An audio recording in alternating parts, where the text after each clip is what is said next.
Pedrinho convocou uma coletiva para falar sobre a liminar que tira o comando da 777 do clube. A gente vai ver uns trechinhos nas imagens da BTB Esporte. Estão arrebentando, fazendo muitas imagens, né? Cadê? O que as pessoas têm que entender é que o Vasco está acima de todo mundo. De mim e de todo mundo. E a prioridade é o Vasco. Então, assim, quando você entra e faz um projeto, como é o projeto de um clube empresa, SAF, o que se espera é um planejamento um pouco mais acelerado. Isso é uma escolha, uma opção, eu respeito, e na realidade eu nem sei se eu poderia estar falando isso, mas vamos embora.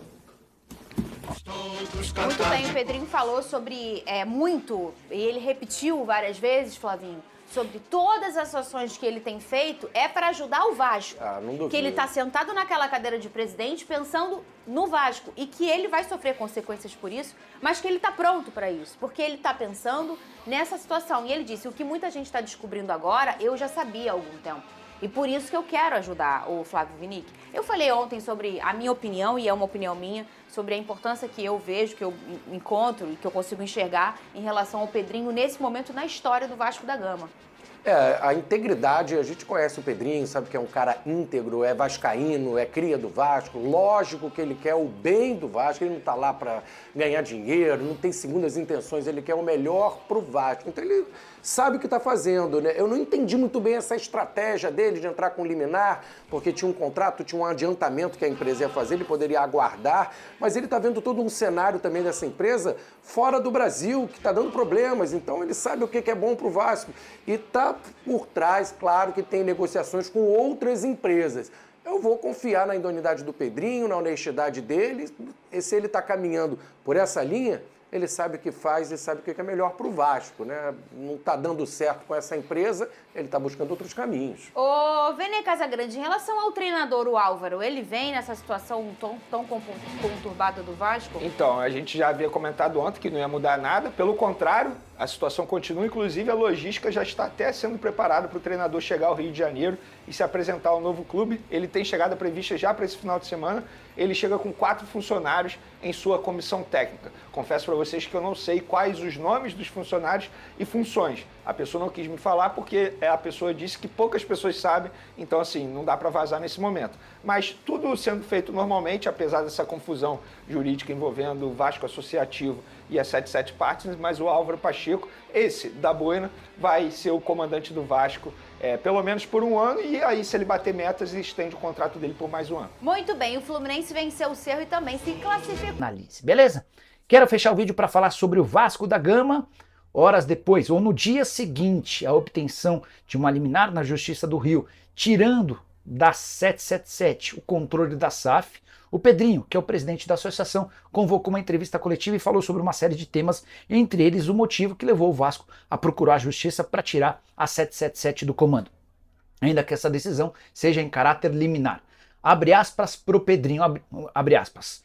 A ação é exclusivamente de proteção a Vasco SAF, para não acontecer o que aconteceu hoje com um clube belga. Só uma parte nessa frase, o Pedrinho está se referindo ao Standard Liège. A Justiça da Bélgica, nas últimas horas, bloqueou todos os bens da 777 no país, lá na Bélgica. E diante desse cenário, o Standard Liège vive situação insustentável. O Pedrinho alega que já tinha essa informação do caso de insolvência financeira da 777 e procurou as autoridades da justiça para tentar reaver o direito de tocar o clube. O Pedrinho completa, para que o Vasco não fosse prejudicado com um bloqueio e entrasse em colapso financeiro. Meu problema nunca foi e nunca será com a SAF, mas a legitimidade financeira. Diversas vezes pedimos garantias financeiras para não chegar nesse nível. Fiz isso para o Vasco SAF não quebrar. Pedrinho também falou a respeito da continuidade do clube. Como é que fica? O Lúcio Barbosa, que é o CEO do clube, o Pedro Martins, o Álvaro Pacheco, que foi contratado, esses caras continuam? Pedrinho assegurou que tudo segue normalmente e ele não vai fazer interferências ou mudanças nesse primeiro momento. Embora seja legal contar que o Lúcio Barbosa, que é o CEO contratado pela 777, foi talvez quem desencadeou essa decisão do Vasco de ir à justiça. É que o Pedrinho e os advogados estavam contando que o Lúcio, na semana passada, ligou para eles demonstrando preocupação com a falta de capacidade de investimento da 777, o que acendeu um alerta. Então, na teoria e na prática dá para dizer que o Lúcio Barbosa traiu aqueles que foram os responsáveis por sua contratação. Só para completar, a 777 já declarou algumas vezes a intenção de vender as ações do Vasco. Pelo menos foi o que disse o Pedrinho durante essa entrevista coletiva. Ele declarou, abre aspas, muitas vezes eles deixaram a clara intenção de vender as ações. E o que eu sei é que tinha conversa. Não vou sacanear e nem vou deixar ninguém sacanear o Vasco. Só para completar, Pedrinho ainda assegurou que existem tratativas entre o clube e o Coutinho, Felipe Coutinho. Ele disse, ele foi meio misterioso nessa parte, mas admitiu que o Josh Vander chegou a falar com o Coutinho, mas que também o pessoal da associação, entre essas pessoas, o próprio Pedrinho, estão tratando do retorno do Felipe Coutinho. E você, o que pensa? O Pedrinho fez certo ao procurar a justiça para tirar a 777? Quais as consequências disso? Use o espaço para comentários, esquece de deixar like, de se inscrever no canal. Nos encontramos às 7, tem live do Nicola. Tchau!